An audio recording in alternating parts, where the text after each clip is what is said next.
Okay, this is literally like my third attempt to record this video because my girls keep interrupting, but I'm hoping to get through it. So these are going to be the notes for interval and radius of convergence. Most of it's on page 9, but I am going to do an additional example if you want to get your actual notes out and write it there.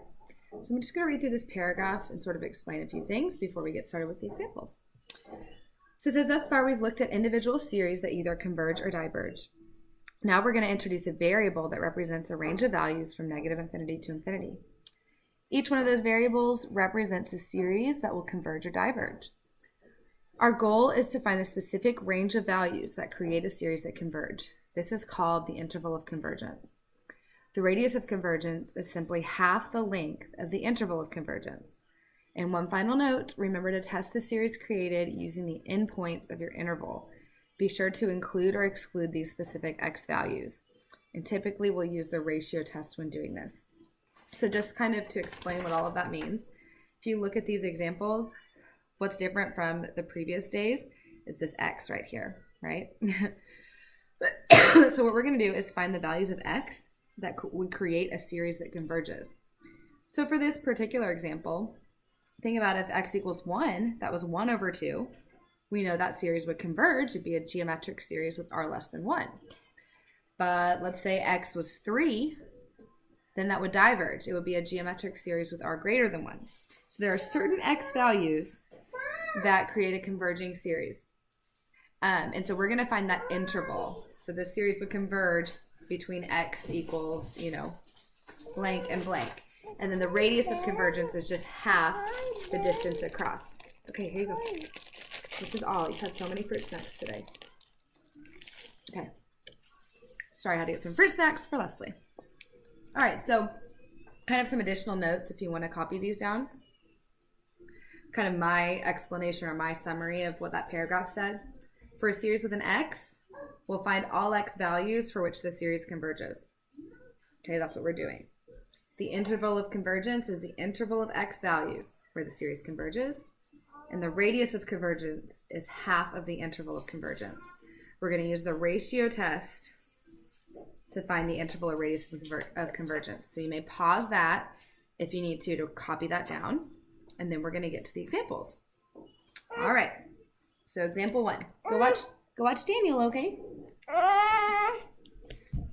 Now I got Rose in my lap. Okay. So example 1, we have the sum from n equals 0 to infinity of x over 2 to the n. So remember I said we're going to be using the ratio test for all of these. So I'm going to set that up. Limit as n goes to infinity. Remember it's always absolute value of a sub n plus 1 over a sub n. So I have x over 2 to the n plus 1 over x over 2 to the n. Okay. So that's the same thing as the limit as n goes to infinity of x over 2 to the n times x over 2 to the first, right? So I just separate the n plus 1 and then divide it by x over 2 to the n. So the x over 2 to the n's cancel, and we just get the limit as n goes to infinity of the absolute value of x over 2. And the rule is if that limit is less than 1, then the series converges. So the limit as n goes to infinity, well, there's no n. So the limit would just be the absolute value of x over 2. I want to color. And so the rule is this converges if that limit, so x over 2, is less than 1. That's the rule of the ratio test. It always converges if it's less than 1. So every single time you're going to put your answer to this limit less than 1. So whenever we have an absolute value less than 1, we can rewrite that by putting it in between -1 and 1 and getting rid of the absolute values. So between -1 and 1, then I can solve for x by multiplying everything by 2. So I have -2 is less than x is less than 2. And then I have to do this part here that's in all caps. Remember to test the series created using the endpoints of your interval. So I need to figure out at -2 and at 2, does the series converge? So basically, is this going to be less than or equal to, or just a less than? So then I come over here and I say, okay, at x equals -2. what would this series look like? Well, it would be the sum from n equals 0 to infinity of, let's see, negative 2 over 2. So negative 1 to the n. So I'm taking the negative 2, plugging it in for x here. So I get negative 1 to the n. So the question is, does negative 1 to the n, does that series converge or diverge? Well, it's an alternating series, obviously, but it's just negative 1, 1, negative 1, 1 forever. If you add those numbers up forever, 1 minus 1, plus 1 minus 1, plus 1 minus 1, that sum is going to alternate forever. So this diverges. As you can tell, my daughter Rose wants to color. Okay, come sit over here.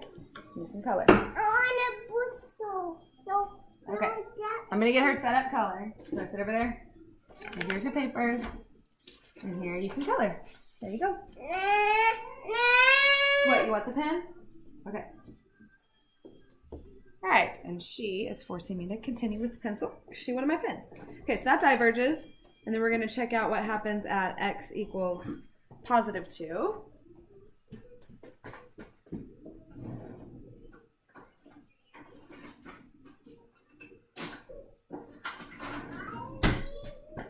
Sorry, I had to run and get another pen. So at x equals positive 2, the series would be negative 1 to the n. Or sorry, positive 1 to the n. That's also going to diverge. Just think of the nth term test. This is basically 1. 1 to the first, 1 squared, 1 to the third. It's just like you're adding 1 forever. 1 plus 1 plus 1 plus 1 plus 1. That's obviously going to diverge to infinity. So neither endpoint is included. There's your interval of convergence. And the radius of convergence is half the distance across. So if I go from negative 2 to 2, that's the distance across the interval is 4. So the radius of convergence is 2. Okay? Let's look at the next one. Example 2. So I'm going to set up the ratio test. Limit as n goes to infinity of, so a sub n plus 1, so that'd be negative 1 to the n plus 2 times x minus 2 to the n plus 1 over n plus 1.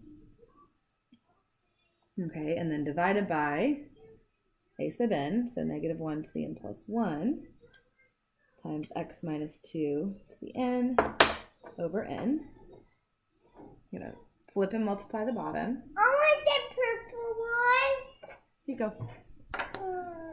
That's a purple one. So I have the limit as n goes to infinity of negative 1 to the n times negative 1 squared times x minus 2 to the n times x minus 2 all over n plus 1 times, I'm going to flip and multiply, n over negative 1 to the n times negative 1 to the first times x minus 2 to the n. So cancel out everything you can cancel out. So I just flipped this here. So I can cancel out the negative 1 to the n. Can cancel out the x minus 2 to the n. Can cancel out, let's see, this negative 1 with one of those. So I end up with the limit as n goes to infinity of the absolute value of, let's see, that'd be negative x minus 2 times n over n plus 1. Okay. Which is going to equal, so as n goes to infinity, using Bobo Bottom, this part here goes to 1. So we would just get the absolute value. This one. Okay. Thank you. No. Which one do you want Mommy to have? She keeps taking my pens. one. Okay. So we have the absolute value of negative x minus 2, which it's absolute value, okay? So let's just get rid of that negative. So absolute value of x minus 2 is our answer to that ratio. And we know for this to converge, that always has to be less than 1. So what you do next is you set that x minus 2 between negative 1 and 1. So negative 1 is less than x minus 2 is less than 1. Solve for x. So I'm going to add the 2 to both sides. So I'm getting positive 1 is less than x is less than 3. Okay, and then what we have left to do is check your endpoints. So at 1 and at 3, does this here converge? So at 1, over here, I'm just going to check. So at x equals 1. I get a drawing. What happens to the series? We have the sum from n equals 1 to infinity of -1 to the n plus 1. And then we plug in a 1 for x. That gives us -1 to the n. And then on the bottom, we have the n. Okay, so it turns out -1 to the n times -1 to the n is just going to be 1. Yeah, 1. Yes, and then we have -1 squared is 1. So this actually reduces to just 1 over n. And we know that the series 1 over n diverges. Okay, so it's not equal to at x equals 1. So let's check at x equals 3. So at x equals 3, what would this series look like? It'd be -1 to the n plus 1. We have x minus 2, so 3 minus 2 is just 1 to the n over n. Okay, well, 1 to the n is just 1, so I can actually kind of ignore that. So basically I end up with the alternating series of 1 over n. Alternating 1 over n converges. So these come up a lot, okay? You just need this memorized. 1 over n series diverges. The alternating 1 over n series converges. So since this one converges, I'm going to come back and add an equal sign. And there's my answer for the interval of convergence. For the radius of convergence, it's half the distance across. So from 1 to 3, that distance is 2, which means our radius of convergence is 1. Okay. All right, I want to do one more example. So I just want to make sure we get this, especially since I'm not there to answer questions. Although, once again, feel free to email me questions if you have them. And then the next couple days, I'll probably post another homework help video going over this page 9 and the worksheet that I've posted that's also over convergence. Okay, so example 3, and then we'll be done, is the sum from n equals 1 to infinity of x to the n over n factorial. And I want to, on this one, once again, finding the interval and radius of convergence. Find interval and radius of convergence. Okay, so finding the interval and radius of convergence. So I'm going to set up the ratio test. Limit as n goes to infinity. The absolute value of a sub n plus 1, so x to the n plus 1 over n plus 1 factorial, divided by a sub n. So I'm just going to go ahead. Well, I guess I won't. I'll go ahead and divide it. Make up my giant fraction here. Okay. So now I'm going to flip and multiply and reduce, all that fun stuff. So I rewrite the x to the n plus 1 as x to the n times x to the first, and the n plus 1 factorial as n plus 1 times n factorial. Flip the bottom of n factorial over x to the n, and cancel. So I can cancel the x to the n's and the n factorials. And I'm just left with the limit as n goes to infinity, the absolute value of x over n plus 1. Okay? Well, whenever you see these x's and n's together, if that gets sort of confusing, just think about the fact that x is always going to be a number. So we're looking for, like, when we're looking for interval and radius of convergence, think of x as being 1 or 2 or 3 or 4 or even a million. It could be any number, but it's always just a number. So as n goes to infinity, no matter what number I put on top, this fraction will always eventually go to 0. Because even if x is a million, on the bottom, eventually it would be a billion and a trillion and quadrillion. Where the top wouldn't be changing, the bottom would be continually getting bigger. So the x, treat it like a constant when you're doing your bigger on bottom and bigger on top. So this limit is actually 0. Okay? Because it's bigger on bottom. Think of x, in this case, as always being like a certain constant number.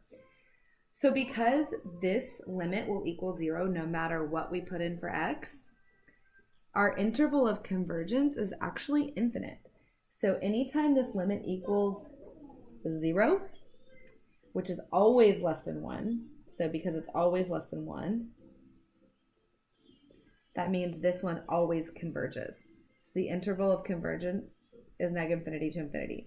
So no matter what I put in for x, 2 to the n, 3 to the n, a million to the n, if I have something to the n over n factorial, it's always going to converge because that n factorial just increases so rapidly. It increases faster than anything I could put here for x. So the interval of convergence is negative infinity to infinity, which means the radius of convergence, we would say, is also infinity. So interval radius. So I wanted to make sure to get an example in like that has an infinite interval of convergence because that will come up some. So your homework today is these 4 problems on page 9, which you may not be able to squeeze them in, so feel free to use another paper if you need to. And then I attached a worksheet. The front of that worksheet is just more practice on telling whether the series converges or diverges using any of the 8 tests we learned. So they're all kind of mixed together, so that's really good practice for you guys. And then the back is practice finding interval and radius of convergence. Generally, whenever I teach this unit, the next day after doing that worksheet, we will be taking a quiz.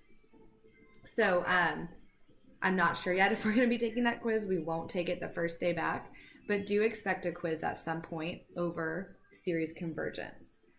So please be working on your homework and stay caught up.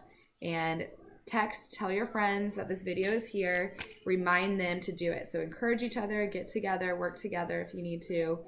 And we will all make it through this crazy walkout. And we're just hoping that we can come to a resolution quickly for all of you guys. It's all for your benefit. So I'll see you soon. Bye.